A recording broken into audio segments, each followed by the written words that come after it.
వీర్యం పరీక్ష. ఓకే. మా దగ్గరికి కొత్తగా పెళ్ళైన దంపతులు చాలామంది వస్తుంటారు, పిల్లల కోసం చూస్తామండి.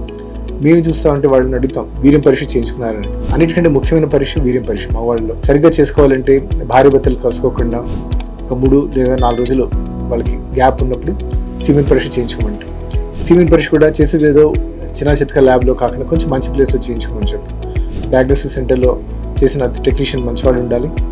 ఆటోమేటెడ్ అనలైజర్స్ అనేవి వచ్చాయి, వాటి క్వాలిటీ బాగుంటుంది.